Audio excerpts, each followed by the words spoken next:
Joining me today is Richard Ferrari, who is our agent spotlight this week. Welcome. Thank you, Dennis. Well, let's start with the basics. You're Richard, you do real estate, and how long have you been with Century 21 Celli? I've been here for 5 years now, and I love it. As an office, we really have a great team environment. We all pull for each other. There's no, never feelings of competition or anything here. It is very much a team atmosphere, which I like a lot. Yeah, absolutely. Great.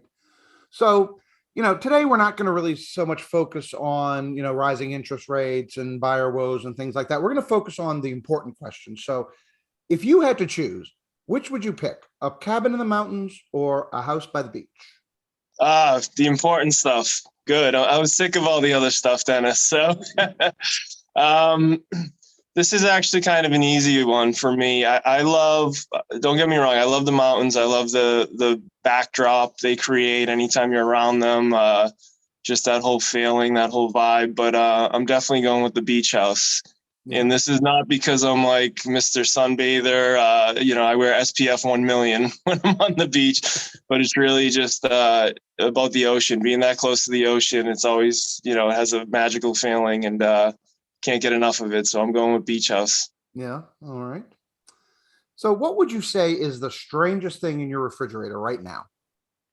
Am I allowed to cheat and include my freezer as well? Absolutely. Okay. Well, my youngest daughter, has just recently started making these things she calls ice treats. And I know the name sounds fantastic, but it's really just raw spinach frozen in a thin sheet of ice in the freezer.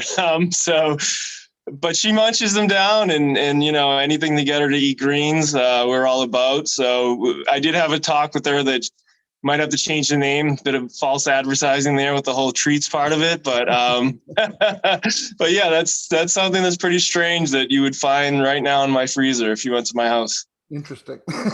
Bunch of frozen spinach. So the debate's been going on since the beginning of time, but dog person or cat person? Okay. You might get me in trouble for this. There's a lot of dog people and a lot of cat people. I'm going to say I'm a dog person. I have two dogs. I have a two-year-old, just turned 2-year-old German Shepherd mix, Otis. Great, bestest boy, awesome dog. And my family just adopted a golden retriever mix a few weeks back. We got her on literally her 12-week birthday. She was exactly, 3 months when we got her. Her name is Molly, and she's been doing great. Great addition to the pack. We love her. But with all that being said, we did just lose a cat earlier this year named Bootsy. She was 19 years old, lived a great life, awesome Maine Coon cat. Almost more like a dog than a cat. So maybe that's playing into it, but I did love her like I've never loved a cat before. And I don't know if she opened me up as a cat person or made it impossible for me to ever find another cat like her. But I guess I'm kind of on the fence, but if I have to choose, I'm going with dog person. Yeah. Now, we've all eaten some very strange things, but what's the strangest thing you've ever eaten? Stranger than that frozen spinach. Yeah.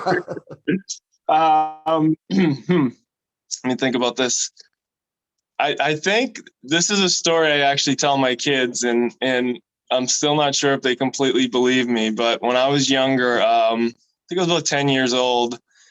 I used to go to my nana's house pretty much every day after school until my mom got out of work, and she was always full of kind of wacky surprises and cool stuff. And I remember one time she had a big old bag of chocolate covered ants, and they were real. They were ants. They were dipped in chocolate. And I'm not ashamed to say I ate that bag like it was, a box of Raisinets. So, and they were good. I enjoyed them. So my kids, again, I don't know that they completely believe me, but I have eaten a full bag of chocolate dipped ants. Now I hear ants are rich in protein, so maybe could have been a little healthy. I went for out you. and ran around the neighborhood for an hour afterwards. So maybe that was the protein rush. There you go. So you've had a lot of success as a real estate agent. You've done a lot of showings. So what's the most unusual thing that's ever happened when you were showing a property? We could do an hour on unusual stuff that comes up at showings, but let me see. Well, we have the animal theme going, so let me stick to that. At one point, I was working with this builder type. He was looking for an income property, so we were looking at multis in the area that needed some work, and one of them was a 2-family in Wakefield. This was a couple years back. We went to check it out. It had been vacant for a while, and when we first walked into the first floor unit, there was some evidence that there had been a little bit of critter activity there. And I remember the guy looking at me and saying, hey, I don't want you to think less of me here, but if a mouse or a rat comes running out, he's like, I'm gone. I can't do critters. I can't do rodents. So I said, okay. And the whole time, secretly, I'm like, please don't come out from wherever you're hiding. Don't do it. So we get through the first unit, no issues. And we go up to the second floor, the second unit, and we're starting to peek our heads in the bedrooms, and, it's not in the greatest of shape. We're kind of assessing all the different work that would need to be done. And when we get to the third bedroom in that second level, we open the door, and a couple feet in front of us is this big old mama raccoon. And she let out this hiss that, I don't know, I can't duplicate it. Even if I tried, it was scary. And believe me, my guy was out, he levitated down the stairs practically to get out, and I wasn't far behind him. So needless to say, he did not put an offer in on that one. That was not the property he ended up choosing as his income property, but it was quite a funny showing. And then, of course, I'm calling the listing agent and giving them the whole rundown, and he couldn't believe it. And so it was just, it was a pretty funny situation. So there was no bidding war between your client and the raccoons? No, the raccoon got to keep it. It's squatters' rights, That's